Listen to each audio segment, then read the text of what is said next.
The Selfish Path to Romance. Download Chapter 1 for free at drkenner.com. And this is from a Time magazine article, The Real Truth About Teens and Sex, and it's by Sabrina Whale, who was an editor at 17 magazine, so she's had the advantage of having spoken with thousands of teenagers. And she also interviewed hundreds of teens in partnership with the National Campaign to Prevent Teen Pregnancy. And this is what she reports. She says that parents have this view that all their kids are out there having sex parties and just messing around, and some of them are. Some of them are, but a lot of them are not. However, something else is going on in this culture, in this generation, which is dangerous, and that's that kids are not valuing sex the way we used to. It's so free. It's so rampant. You can get on the internet and kids can go to porn sites and they do this. They can do this in school even.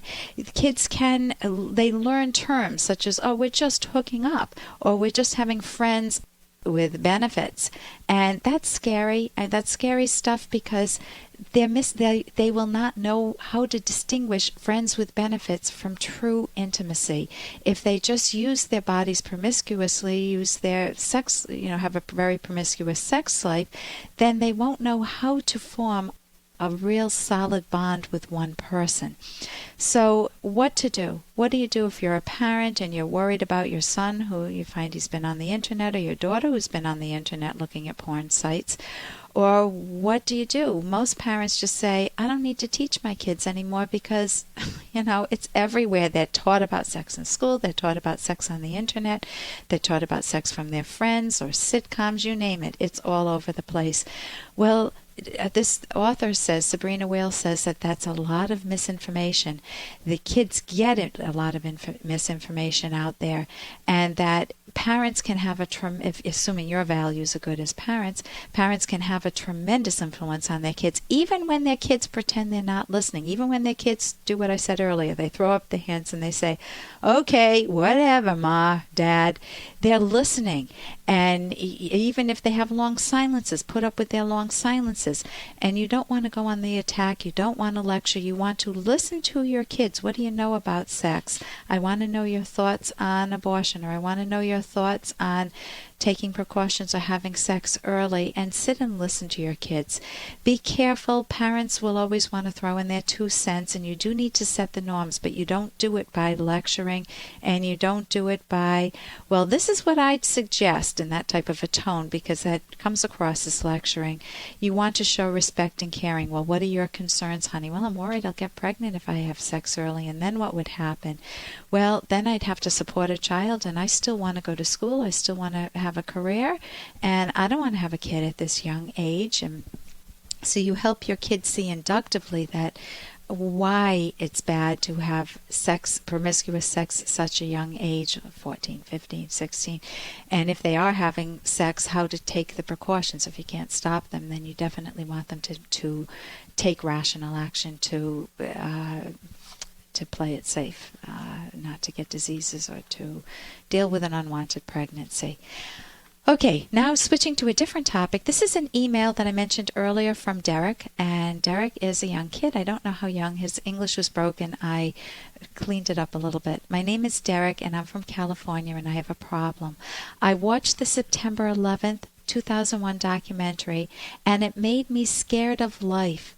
Then my mom helped me feel better, and now I'm scared of growing up. Is there a way for me to feel better? Please answer my email, and thank you for reading it. From Derek. P.S. Does making friends help me feel better? And I would say yes. Making good friends will always help you feel better. But here's what happens. I dealt with many abused children, and many of them were exposed to not only the horror stories in their personal lives, but to horror movies, and they were traumatized by them. Watching September 11th documentary, for a young kid to watch that, they don't have the context to put that in. And it is scary, and it is factual, so it's additionally scary. But it's not the norm in life. If that were the norm in life, we wouldn't make such a big deal of it. It is a horror. It's like a horror movie, but a real-life horror movie. So what happens when a young kid sees that movie in vivid, bloody detail, the horror, the pointless destruction? what happens is a kid will question, like any of us would question, his deepest assumptions about the world and about other people. Questions come to his mind. Can this happen to me? Can I feel like I'm happy-go-lucky and somebody suddenly pull the rug out from under me or kill me or hurt me? Can I trust other people? Should I always be looking over my shoulder? Should I stay at home to be safe? Am I even safe at home? Could the terrorists come in here? Now, this is precisely the result that the terrorists wanted to achieve, and I hope you don't let them do it, Derek. You see, the terrorists are really thugs. They're very bad people, and they're not the norm in life. Most people are very good, or they're a mix, but they'll never be that bad. They're thugs who concocted the September 11th attacks, and they wanted to scare the whole world. They wanted everyone to feel just as you do, afraid of people, afraid of the world. Don't let them ever win. Don't let them win. You want to go out there and make friends. You want to see that there are a lot better people in the world, including adults. And you want to learn firsthand that the good guys outnumber the bad guys. We are much smarter and much more rational than them, and we have a right to self-defense. If they attack us, we have a right to attack them, to jail them, and to kill them. The most evil ones we have a right to kill. So what can you do at this point? You need to remind yourself of all the healthy people in the world. You need to remind yourself of the good ones, the ones who built the buildings or designed computers or made the airplane that you enjoy flying on, or made a light bulb, or your sports heroes, or the doctors who've learned how to cure diseases. Listen to better documentaries if you want to listen to documentaries, and also learn that ideas matter, that you would never want to hurt good people, and that you do have a right to self-defense rather than just cowering with these very bad people. So ideas matter, your life matters, your happiness matters. Make the good friends, and realize that if you may even want to go into law enforcement or into the military someday to fight these bad guys and to show yourself firsthand that the good guys can win. You don't have to. You can also pursue your own rational goals, but you always have a right to self-defense. And here's a little more from Dr. Kenner. And those bloody English cricket players threw me out of their club like a dog. I never complained. On the contrary, I vowed that I will never play again. Who suffered? Me. But I don't want Jessie to suffer.